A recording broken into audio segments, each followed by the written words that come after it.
Tantum ego sacramentum veni. A festa da Sagrada Família de Nazaré, Jesus, Maria e José.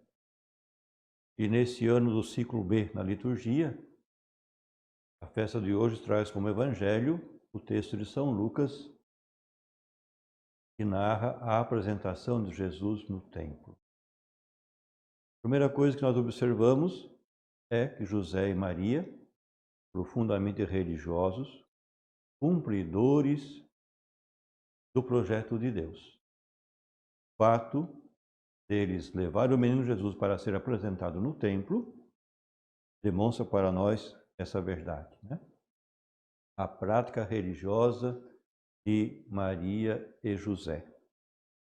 São Lucas faz questão de ressaltar que eles faziam parte da categoria dos pobres. Por quê?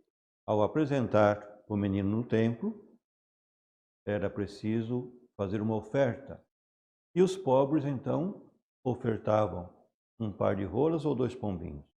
E São Lucas diz que José e Maria fizeram isso. Pobres. Jesus veio nascer numa família pobre, entre os pobres, para nos ensinar alguma coisa, e não pouca coisa. Encontramos no texto sagrado as figuras de Simeão e Ana. Simeão, um idoso, que representava ali o povo de Israel e esperava o Messias. Chama atenção o seguinte: ele via muitas vezes casais como José e Maria irem ao templo para fazer a apresentação do filho. Mas agora, nesse casal, José e Maria, que levam Jesus ao templo, Simeão tem a certeza de que a promessa de Deus para ele está se cumprindo. Tem certeza que aquele menino é o Messias, o Salvador. Simeão, o homem de fé, porque ele acreditou na inspiração do Espírito Santo. Diz o texto que ele era guiado pelo Espírito Santo, era cheio do Espírito Santo. Uma profetisa Ana também, o fato de ser ela designada como profetisa, indica que era uma pessoa dócil ao Espírito Santo, uma pessoa que, como diz o texto, vivia constantemente no templo, com jejuns e orações. Então, vemos essas duas pessoas que veem num fato normal, um casal normal, com uma criança normal, coisa que eles viam normalmente. No entanto, eles descobrem que naquela criança está o Messias, o Salvador. E falam depois, como diz o texto do Evangelho, Ana contava para todos a alegria de anunciar o Messias, o Salvador. Isso chama nossa atenção para um fato. Para a atenção que nós temos de ter diante do Espírito Santo que nos conduz. Para descobrir nos fatos normais do dia a dia, nos acontecimentos normais do dia a dia, perceber a presença de Deus, perceber os apelos de Deus. Foi isso que Simeão e Ana perceberam. Num ato normal, um casal que apresenta o filho ao Senhor no templo, eles descobrem o cumprimento da promessa do envio do Messias Salvador. Nós somos chamados a perceber os apelos de Deus nos sinais dos tempos. Na vida cotidiana, no normal da nossa vida, descobrir onde Deus está agindo. Quando nós nos deixamos guiar pelo Espírito Santo, isso acontece. E precisamos disso. Necessitamos disso para podermos perceber o apelo de Deus. Celebrando a Sagrada Família de Nazaré, nós somos chamados a pensar na nossa vida familiar.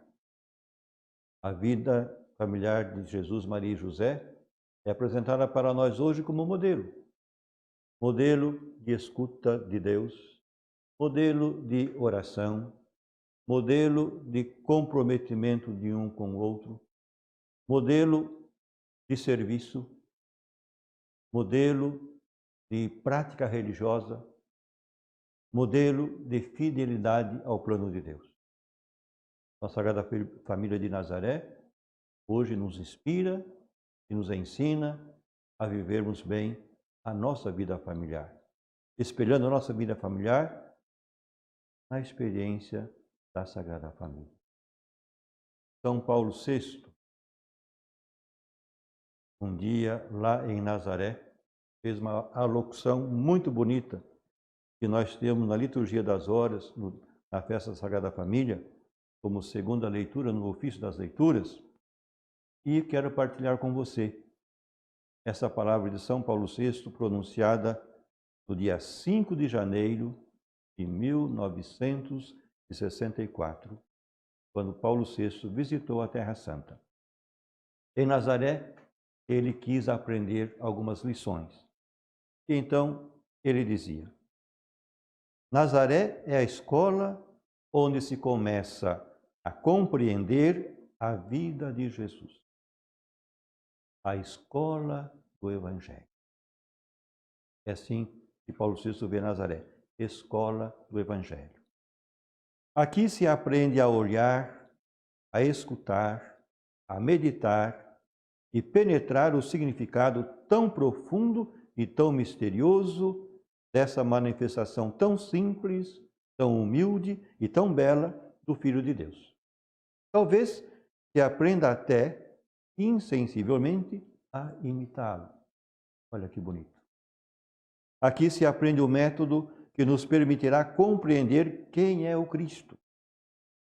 Aqui se descobre a necessidade de observar o quadro de sua permanência entre nós, os lugares, os tempos, os costumes, a linguagem, as práticas religiosas, tudo de que Jesus se serviu para revelar-se ao mundo.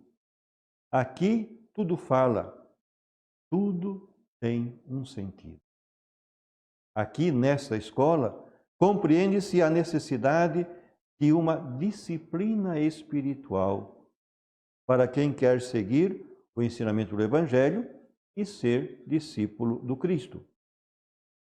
Oh, como gostaríamos de voltar à infância e seguir essa humilde e sublime escola de Nazaré. Como gostaríamos, junto a Maria, de recomeçar a adquirir a verdadeira ciência e a elevada sabedoria das verdades divinas. Mas estamos apenas de passagem. Temos de abandonar esse desejo de continuar aqui o estudo, nunca terminado, do conhecimento do Evangelho. Não partiremos, porém, antes de colher às pressas e quase furtivamente algumas breves lições de Nazaré. Ele destaca 3 lições. Primeiro, uma lição de silêncio. Que renasça em nós a estima pelo silêncio, essa admirável e indispensável condição do espírito. Em nós, assediados por tantos clamores, ruídos e gritos em nossa vida moderna, barulhenta e hipersensibilizada. Ó silêncio de Nazaré, ensina-nos o recolhimento, a interioridade, a disposição para escutar as boas inspirações e as palavras dos verdadeiros mestres. Ensina-nos a necessidade e o valor das preparações, do estudo, da meditação, da vida pessoal e interior, da oração que só Deus vê no segredo. Uma lição de vida familiar. Que Nazaré nos ensine o que é a família, sua comunhão de amor, sua beleza simples e austera, seu caráter sagrado e inviolável. Aprendamos de Nazaré o quanto a formação que recebemos é doce e insubstituível. Aprendamos qual é a função primária no plano social. Uma lição de trabalho. Ó Nazaré, ó casa do filho do carpinteiro, é aqui que gostaríamos de compreender e celebrar a lei severa e redentora do trabalho humano. Aqui, restabelecer a consciência da nobreza do trabalho. Aqui, lembrar que o trabalho não pode ser um fim em si mesmo, mas que sua liberdade e nobreza resultam, mais do que seu valor econômico, dos valores que constituem o seu fim. Finalmente, gostaríamos de saudar daqui todos os trabalhadores do mundo inteiro e mostrar-lhes seu grande modelo, seu divino irmão, o profeta de todas as causas justas, o Cristo, nosso Senhor. Belas palavras de São Paulo VI que nos ajudam a aprender as lições de Nazaré e da família de Nazaré. Et anticum locum